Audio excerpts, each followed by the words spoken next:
Police ವಶಕ್ಕೆ ತಿಮ್ಮಾರೋಡಿ ಇದರ ಹಿಂದಿನ ದೊಡ್ಡ ಸಂಚು ಏನು? ಒತ್ತಡ ತಾಳಲಾರದೆ ತಿಮ್ಮಾರೋಡಿ ಅವರ ವಶಕ್ಕೆ ಪಡೆದುಕೊಂಡಿದ್ದಾರೆ ಪೊಲೀಸರು. 15 ದಿನಗಳಲ್ಲಿ ವಿಚಾರಣೆಗೆ ಬರ್ತೇವೆ ಅಂತ ಹೇಳಿದ್ರು.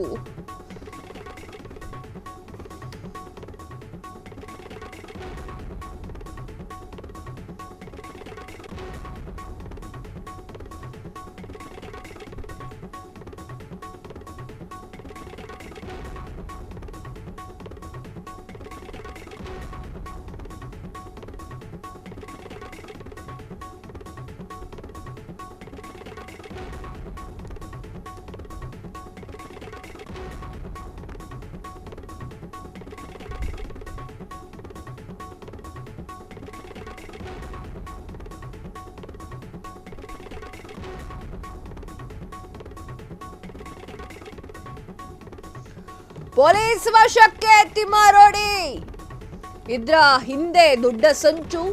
ಒತ್ತಡ ತಾಳಲಾರದೆ ತಿಮ್ಮಾರೋಡಿ ವಶಕ್ಕೆ ಪಡೆದುಕೊಂಡಿದ್ದಾರೆ ಪೊಲೀಸ್. 15 ದಿನಗಳಲ್ಲಿ ವಿಚಾರಣೆಗೆ ಬರ್ತೇವೆ ಅಂತ ಹೇಳಿ ನಿನ್ನೆಯಷ್ಟೇ ಮಾಹಿತಿ. ಆದ್ರೂ ಇಂದು ಬೆಳ್ಳಂಬೆಳಿಗ್ಗೆ ಪೊಲೀಸರು ಲಗ್ಗೆಯನ್ನ ಇಟ್ಟಿದ್ದಾರೆ. ತಿಂಡಿ ಮಾಡಲು ಅವಕಾಶವನ್ನ ಕೊಡದೆ ತಿಮ್ಮಾರೋಡಿ ವಶಕ್ಕೆ ಪಡೆದುಕೊಂಡಿದ್ದಾರೆ. ಅಲ್ಲ, ಒಂದು ಅವರು ಮನೆಯಿಂದನೇ ಹೊರಗೆ ಬಂದಿಲ್ಲ, ಗ್ಯಾಪಲ್ಲಿ ತಿಂಡಿ ಮಾಡ್ಕೊಳ್ಳೋದಲ್ವೇ. ತಿಮ್ಮಾರೋಡಿಯನ್ನ ಮುಗಿಸಲು ದೊಡ್ಡ ಪ್ಲಾನ್ ನಡೆದಿದೆ. ಮಹೇಶ್ ಶೆಟ್ಟಿಯನ್ನ ಹೋರಾಟದಿಂದ ದೂರ ಇಡ್ಲಿಕ್ಕೆ ಒಂದು ಸಂಚು ಆಗಿದೆ.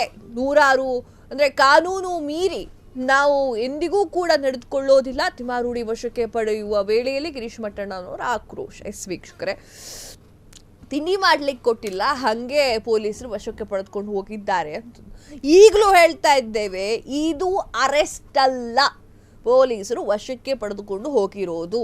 ಸಂತೋಷ್ ಅವರ ವಿರುದ್ಧವಾಗಿ ನಿಂದನೆಗಳನ್ನು ಮಾಡಿರುವಂತಹ ಕಾರಣಕ್ಕಾಗಿ ಮಾಡಿರುವಂಥದ್ದು. ತಿಂಡಿ ಮಾಡಲು ಅವಕಾಶ ಕೊಟ್ಟಿಲ್ಲ ಅಂತಂದ್ರೆ 1 ಅವರು ಪೊಲೀಸರಿಗೆ ಒಳಗೆ ಹೋಗ್ಲಿಕ್ಕೆ ಬಿಟ್ಟಿಲ್ಲ. ಆಗ ತಿಂಡಿ ಮಾಡ್ಕೊಳ್ಳೋದಲ್ವೇ. ಅವರನ್ನ ಬಂಧಿಸ್ಲಿಕ್ಕೆ ಹೋದಾಗ ಅವರ ಶಿಷ್ಯಂದಿರು, ಅವರ ಬಂಟರು ಪೊಲೀಸರನ್ನ ತಡೆಯುವಂತಹ ಕೆಲಸವನ್ನ ಮಾಡ್ತಾರೆ, ಧಿಕ್ಕಾರವನ್ನ ಕೂಗುವಂತ ಕೆಲಸವನ್ನ ಮಾಡ್ತಾರೆ. ಆ ಗ್ಯಾಪಲ್ಲಿ ತಿಂಡಿ ಮಾಡ್ಕೊಳ್ಳೋದಲ್ದೆ ಅಲ್ವೇ. ತಿಂಡಿ ವಿಚಾರ ಅಲ್ವೇ ಅಲ್ಲ ಸ್ನೇಹಿತರೆ. ಪೊಲೀಸ್ ವಶಕ್ಕೆ ತಿಮ್ಮಾರೋಡಿ ಅವರು ಈಗ ಬಂದಿದ್ದಾರೆ. ಇನ್ನು ಇದೇ ವೇಳೆಯಲ್ಲಿ ಆಕ್ರೋಶಭರಿತವಾಗಿ ತಿಮ್ಮಾರೋಡಿ ಅವರು ಮಾತನಾಡಿದ್ದಾರೆ. ಹಾಗೆ ಗಿರೀಶ್ ಮಟ್ಟಣ್ಣನವರು ಕೂಡ ಮಾತನಾಡಿದ್ದಾರೆ. ಏನು ಅಂದ್ರೆ, ನಮ್ಮನ್ನ ಹೋರಾಟದಿಂದ ಹೊರಗಡೆ ಇಡ್ಲಿಕ್ಕೆ ಮಾಡ್ತಾ ಇರುವಂತಹ ಕುತಂತ್ರ ಇದು ಎನ್ನುವಂತಹ ಮಾತನ್ನು ಅವರು ವಿಚಾರಣೆ ಕರ್ಕೊಂಡು ಹೋಗ್ತಾ ಇದ್ದಾರೆ. ವಿಚಾರಣೆಯನ್ನ ಮುಗಿಸಿ ಕಳಿಸ್ತಾರೆ. ಆ ಒಂದು ಕಾರಣಕ್ಕೆ ಇದು ಸಂಚು, ಇದು ಈ ಒಂದು ವಿಚಾರ ಮುಂದುವರೆದರೆ ಇದು ಸಂಚು. ವಿಚಾರಣೆಯಾಗಿ ಬಿಟ್ಟು ಕಳಿಸಿದ್ರೆ ಹೆಂಗ್ ಸಂಚಾಗತ್ತಿದು ಅಲ್ವಾ? ನೋಡ್ಬೇಕು ಏನಾಗತ್ತೆ ಅಂತ. ಕ್ಷಣ ಕ್ಷಣದ ಸುದ್ದಿಗಳಿಗಾಗಿ ಫ್ರೀಡಂ ಟಿವಿ ಸಬ್ಸ್ಕ್ರೈಬ್ ಮಾಡಿ, ಲೈಕ್ ಮಾಡಿ ಹಾಗೂ ಫಾಲೋ ಮಾಡಿ. ಹೊಸ ಸುದ್ದಿಗಳ ನೋಟಿಫಿಕೇಶನ್ಗಾಗಿ ಬೆಲ್ ಐಕಾನ್ ಮೇಲೆ ಕ್ಲಿಕ್ ಮಾಡಿ.